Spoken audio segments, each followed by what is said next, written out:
circunstancias horribles. Pero mira, las circunstancias horribles son las cosas que vemos cuando quitamos los ojos de Dios. Porque cuando nuestros ojos están fijos en Dios y en sus promesas y en la verdad de su palabra, las circunstancias pueden ser negativas, difíciles, duras, pero no son terribles, no son asustadoras para el que deposita su fe en el Señor Jesucristo. Por eso vamos a estudiar esta semana una vez más sobre el poder autoritativo de nuestra teología, que es la Biblia. Hay mucha gente que se pregunta, si existe una sola Biblia, ¿por qué existen tantas iglesias, tantas religiones en el mundo? Tú sabes que en el mundo existen 9 grandes religiones, el cristianismo, el islamismo, el shintoísmo, el brahmanismo, en fin. Pero solo dentro del cristianismo hay por lo menos unas 5,000 subdivisiones y todas con la Biblia abierta. Ahora, si hay una sola Biblia, debería haber una sola iglesia. ¿Pero por qué este fenómeno? El problema, sabes, es la interpretación que los varios grupos religiosos le dan a la palabra de Dios. Hay factores que influyen en la interpretación bíblica. Por ejemplo, la tradición, la cultura, la experiencia personal, la razón. No hay duda de que cada una de ellas afecta de alguna manera nuestra interpretación de la palabra de Dios. Pero la pregunta es, ¿hasta qué punto eso es correcto? ¿Hasta qué punto es correcto que la tradición, la cultura, la experiencia personal influyan en nuestra interpretación de la palabra de Dios? Pues ese es el tema de esta semana. Veamos primero el tema de la tradición. ¿Qué es la tradición? El diccionario define tradición de la siguiente manera. Tradición es la transmisión de noticias, literatura popular, doctrinas, ritos, usos y costumbres que se mantienen de generación en generación. En realidad, la tradición está formada por las pautas silenciosas de convivencia que una comunidad considera dignas de guardar y mantenerse de generación en generación.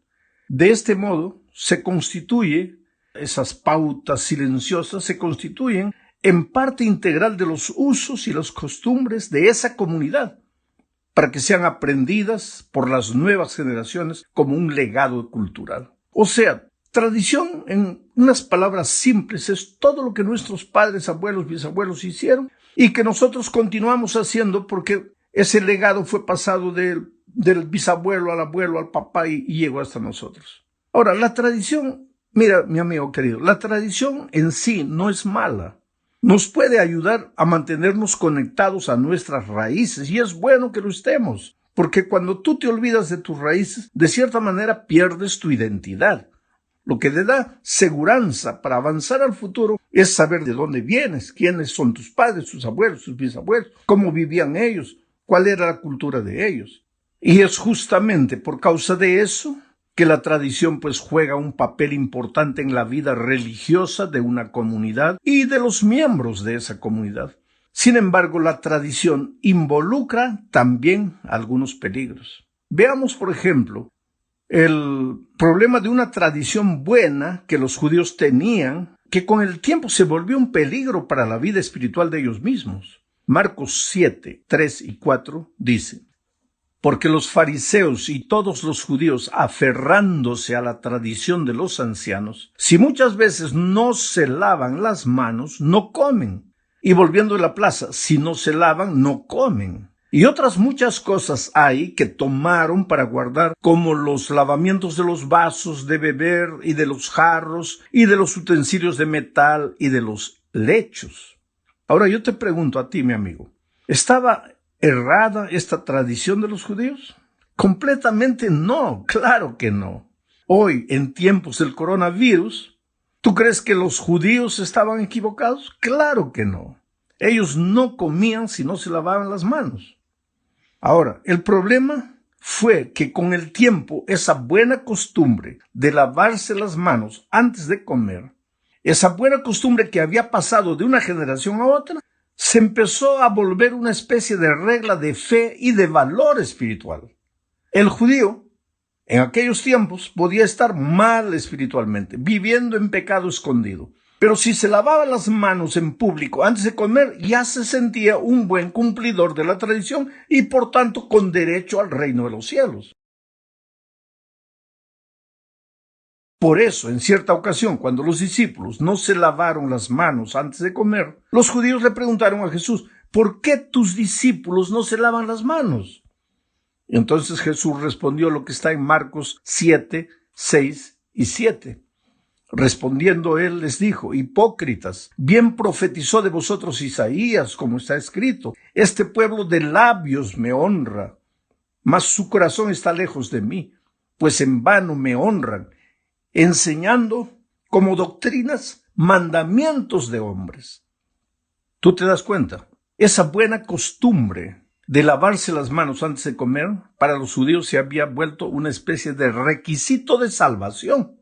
Ahora, no hay nada de malo en lavarse las manos, hay que hacerlo. Es higiénico, es por tu salud, pero de ahí a pensar que si no te lavas las manos te vas a perder y no tienes derecho a la salvación, hay kilómetros y kilómetros de distancia. El problema en la tradición en los tiempos de los judíos fue que tomaron las costumbres buenas y las hicieron regla de fe. Y este es el peligro que puede suceder con nosotros hoy. Ahora, lo más triste de todo es que la tradición tiende a aumentar con el tiempo, va acumulando cada vez más detalles a los aspectos que originalmente formaban una costumbre original. De generación en generación van aumentando detalles y entonces van deformando la buena tradición. Estas tradiciones humanas en los tiempos de Cristo, aunque eran promovidas por los ancianos respetados, es decir, por los líderes religiosos de la comunidad judía, no eran ni podían ser iguales a los mandamientos de Dios. Pero esas tradiciones humanas de los judíos, a la larga, llegaron a un punto en el que, como dijo Jesús, invalidaron la palabra de Dios. Ahora viene una pregunta interesante. ¿Cómo distinguimos nosotros entre la palabra de Dios y la tradición humana? ¿Por qué es tan importante que hagamos esta distinción? Bueno, la tradición generalmente es la suma de buenas costumbres del pasado que nuestros abuelos, bisabuelos hicieron, practicaron, que fueron pasando de una generación para otra, involucraban amor, cariño por nuestras raíces, pero esas costumbres no están basadas en la palabra de Dios, sino en las costumbres de los antepasados. Nuestra fidelidad, querido, no tiene que estar limitada a lo que hicieron nuestros abuelos y bisabuelos. Necesitamos ser leales al Dios vivo que ha revelado su palabra o su voluntad en la palabra escrita. Por lo tanto, la Biblia ejerce una autoridad que reemplaza a todas las tradiciones humanas. La Biblia está por encima y por sobre todas las tradiciones, incluso por encima de las tradiciones buenas. Hay que buscar, ¿tiene esta tradición origen en la palabra de Dios? ¿En qué parte de la palabra de Dios está basada esta buena costumbre que nuestros antepasados hacían?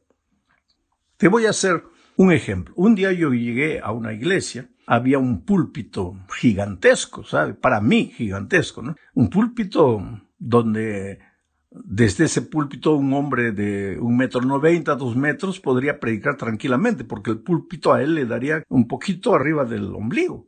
Pero a mí me cubría ese púlpito porque yo tengo solamente 1,63 m. Entonces, ¿qué pasa? Yo pedí por favor que retirasen ese púlpito y colocasen otro. Y los hermanos ancianos de la iglesia, con todo cariño, con todo respeto, me dijeron, pastor, no podemos mover ese púlpito porque los pastores pioneros predicaban desde ese púlpito. Y lógicamente, los pastores pioneros eran americanos que medían 1,90 m, 2 metros. Entonces, para ellos estaba perfecto el púlpito. Pero yo soy, un peruano que mide 1,63 m. Para mí ya no estaba bien el púlpito, pero estos hermanos creían, y mira, la buena costumbre del tiempo pasado se había hecho una especie de regla de fe. Hoy día no importaba cuánto tú midieses, tenías que colocarte atrás de un púlpito gigantesco. Quiere decir, si tocabas eso era pecado, era un atentado contra nuestra historia, contra nuestros pioneros, contra lo que nuestros padres nos enseñaron. Ahí está el ejemplo. Ahora, ¿en qué parte de la Biblia dice que el púlpito debe ser de un determinado tamaño? Entonces, una buena costumbre para un tiempo se comenzó a hacer regla de fe para ese tiempo sin tener base en la palabra de Dios. Ese es el asunto que tenemos que tener en cuenta. Ahora hablemos de la experiencia. Este es el segundo punto de nuestra lección. El Evangelio no puede ser solo teoría. La doctrina que nos sale del papel no tiene mucho sentido. La teoría del Evangelio solo es poder cuando el verbo se hace carne, o sea, cuando la teoría se hace experiencia. La experiencia es la teoría hecha vida. Primero nacen las emociones en el corazón, después se transforma en acción. El cristianismo tiene que ser sentido, gustado, probado y después vivido. Eso es experiencia. Es lo que sientes y que te empuja a la acción, a vivir. La experiencia es aquello por lo que darías la vida.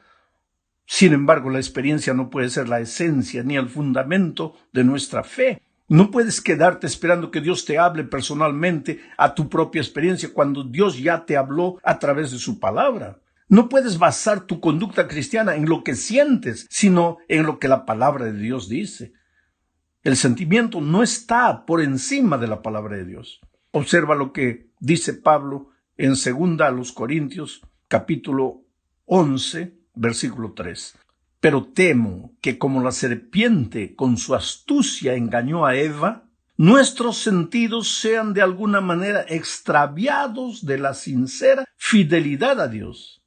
Percibe el raciocinio de Pablo. La serpiente con astucia engañó a Eva. Y Pablo dice, mi temor es que nuestros sentidos, nuestros sentimientos, así como la serpiente, de manera astuta nos desvíen de la sincera fidelidad a Cristo. Tú puedes ser hasta sincero, pero si basas tu vida cristiana solo en lo que sientes, estás mal. Veamos el caso del paralítico, por ejemplo, en el tanque de Bethesda. Estaba paralítico, no podía andar, 38 años sin andar. Vino la palabra de Dios. Jesús le dijo, levántate, toma tu lecho y anda. Pero el paralítico no sentía nada, no sentía que estaba curado, estaba paralítico. Podría haberle dicho a Jesucristo, oh Señor, yo quisiera andar, sí, pero estoy paralítico, yo siento que estoy paralítico. Si hubiera hecho eso, el paralítico se hubiera quedado paralítico para el resto de la vida. Pero él, a despecho de lo que sentía, creyó en la palabra de Jesús y se levantó y anduvo.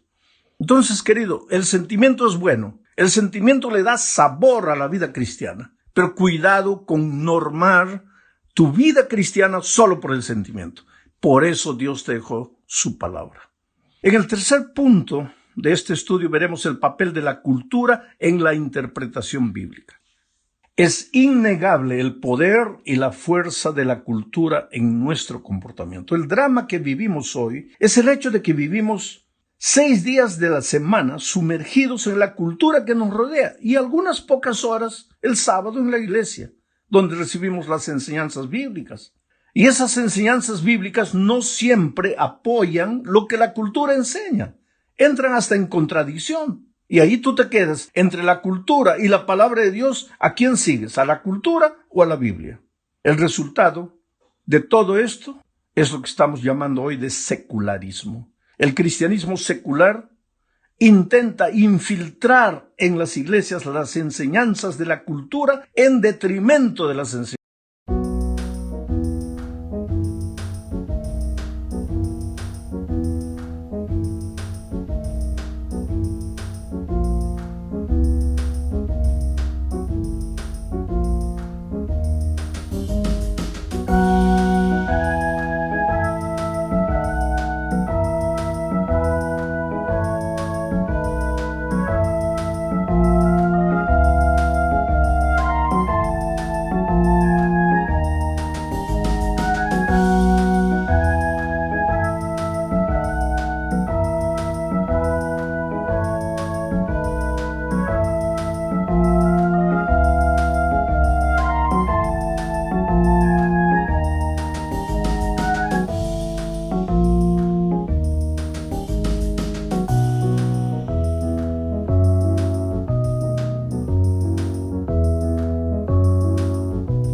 Divinas. El otro día, por ejemplo, un anciano de iglesia, delante de la intransigencia de algunos hermanos, querían hacer de la iglesia una especie de sindicato, me preguntó, pastor, ¿en todos los lugares es como aquí? Mi respuesta es, depende, querido. ¿Depende de qué? De la cultura. Tú sabes que el espíritu sindicalista está presente en todos los lugares, en todos los países, bajo diferentes ropajes. Y es lógico que esos mismos hermanos que participan de sindicatos, de agremiaciones de reivindicación durante 6 días, vienen a la iglesia y quieren que la iglesia también funcione como un sindicato. La palabra de Dios no tiene mucho valor para ellos. Lo que importa es, entre comillas, el mundo está cambiando y ¿por qué nosotros también no cambiamos? Quiere decir, si la cultura cambia, que la palabra de Dios también cambie. No es así. Yo podría dar otro ejemplo, pero no lo voy a hacer. Podría hablar sobre el homosexualismo, por ejemplo. En cierto país, alguien dijo, pastor, el homosexualismo en este país antes era prohibido. Hoy es aceptable. Pero si vamos así, dentro de poco será obligatorio. ¿Tú te das cuenta? La cultura cambió. Entonces nosotros también tenemos que cambiar. No, pues querido, la palabra de Dios es palabra de Dios eterna. Sus valores no cambian. ¿Cuál es el consejo de Cristo? Mira lo que Él dijo en su oración intercesora, Juan 17, 14 al 16. Él oró a Dios diciéndole, yo les he dado tu palabra, ¿a quién? A los discípulos. Y el mundo los aborreció. Quiere decir que si tú quieres respetar los principios de la palabra de Dios, el mundo te va a aborrecer. Y el mundo los aborreció porque no son del mundo, como tampoco yo soy del mundo. No te ruego que los quites del mundo, sino que los guardes del mal. No son del mundo, como tampoco yo soy del mundo. Oh, querido, nosotros vivimos en este mundo, pero no somos de este mundo. Vivimos sumergidos en la cultura de este mundo, pero no podemos contagiarnos de la cultura de este mundo. Hay muchas cosas buenísimas en la cultura, pero también hay mucho veneno infiltrado, y tú tienes que tener la luz de la palabra de Dios para no dejarte arrastrar por la cultura. No podemos aislarnos del mundo. Tenemos que cumplir una misión en este mundo. Pero mira lo que la sierva de Dios escribió en Consejos para Mayordomía, página 306. Los seguidores de Cristo han de estar separados del mundo en sus principios e intereses, pero no deben aislarse del mundo. El Salvador trataba constantemente con los hombres, no para alentarlos en alguna cosa que no estuviese de acuerdo con la voluntad de Dios, sino para elevarlos y ennoblecerlos. Si tú vas a una rueda de amigos, que sea para que tu influencia los lleve a Cristo y no para que la influencia de ellos te sumerja a ti en una cultura que no tiene Dios y que no respeta a Dios. Vamos al cuarto punto, se nos está yendo el tiempo. El papel de la razón y la interpretación bíblica. Leamos 2 a los Corintios, capítulo 10.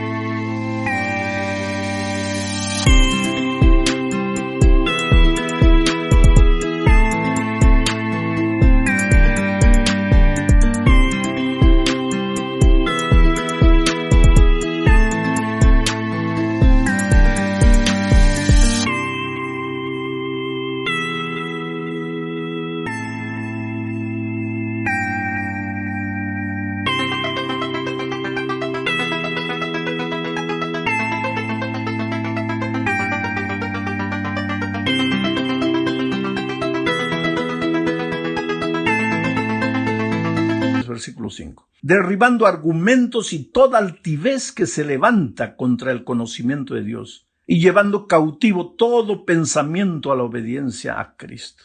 Pablo aquí enfatiza la razón, el pensamiento. Dios nos ha dado la capacidad de pensar, querido, nos ha dado la capacidad de razonar.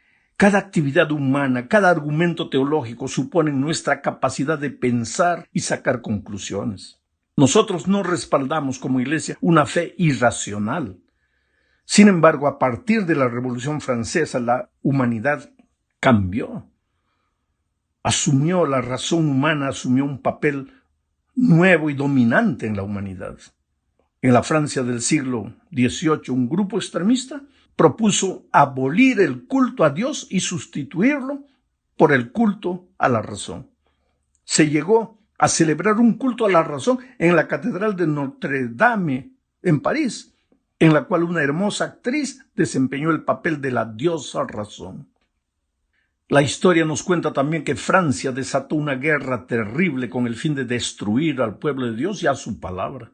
En 1793, la Asamblea Revolucionaria promulgó una ley prohibiendo la lectura de la Biblia y se dio la orden de que se llevaran a la plaza pública todos los ejemplares de la Biblia, la palabra de Dios, para quemarlos como evidencia de que el gobierno no reconocía las Escrituras.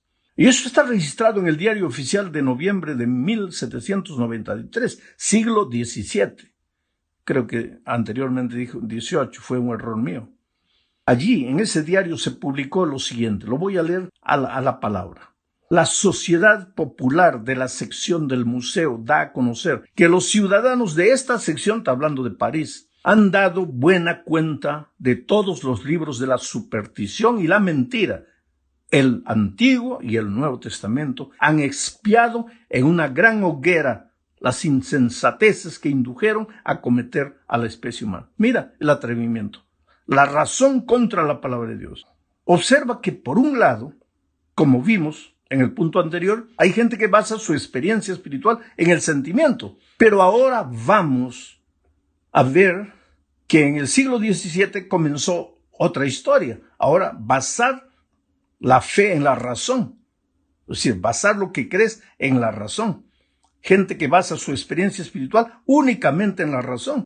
Esta manera de ver las cosas, llamada racionalismo, es la idea de que la verdad no es sensorial, sino intelectual, y deriva de la razón. En otras palabras, existen ciertas verdades y solo nuestra razón puede captarlas. Esto hace que la razón humana sea la prueba y el criterio para la verdad.